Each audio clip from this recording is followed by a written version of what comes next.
Hi everyone and welcome back to my channel. I'm JongWildAndFree and today's video is another speed build for you. Now, the structure of this house I've been pondering about for a very long time.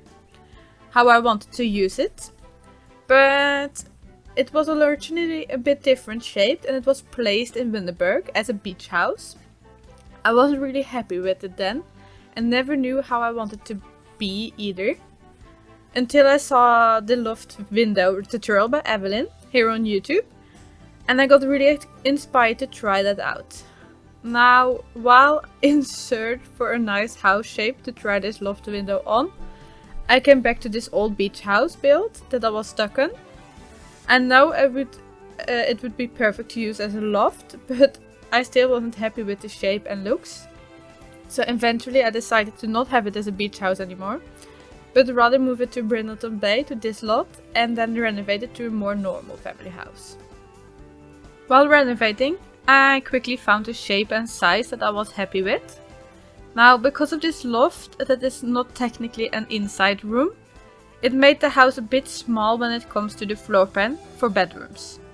Now, if I didn't have seasons installed, this loft could have been a very beautiful bedroom.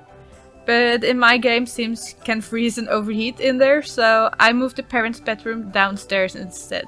And used the leftover space upstairs besides the loft for a tiny bathroom and 2 kids' rooms. Now, I also knew that I wanted to have twins in the bigger room upstairs, or the bigger bedroom upstairs. But this meant that the house was starting to get quite cramped. I also knew that I wanted to use the loft area as an activity room for the painting skill, for example, because of the beautiful view out of the loft window. So this meant that there was very little room for kids' items. I would have had more room in the living room if I hadn't placed the desk area here. But I couldn't place this in the loft area either because I was afraid that the rain might break the PC. So I did kept it downstairs. And I also like the looks of it, how it ends up in the living room anyway. So with no place for different toys inside, or not too many types of bigger toys inside, I started to try something new in the garden. I made both a little dog house and a little playhouse for the kids. So in the dog house, that I am still not sure functions properly, I did place a pet bed and some toys. And the footballs I did place outside of it. You can always move these items inside if you rather would like that.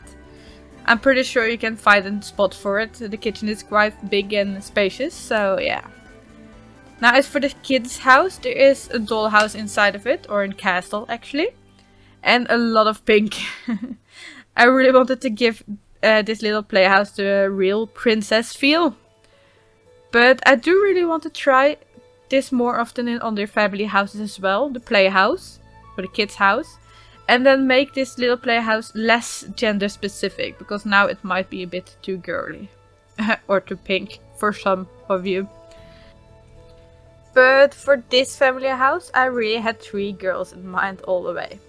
Both bedrooms are very pink, and the twins' bedroom is actually meant for 2 children, of course, or the 8th child. And the other bedroom is for a toddler girl. Now, since the twins' bedroom was kinda getting very small, I placed their wardrobes in the upstairs hallway, as to make it feel more realistic than, not give them any at all. I didn't really want to cramp one of them in, and I kind of felt they both needed their own one, so that's why I placed 2 in the hallway upstairs. Here is also where I had a little area left for some laundry. So I placed the laundry basket close to the laundry machines.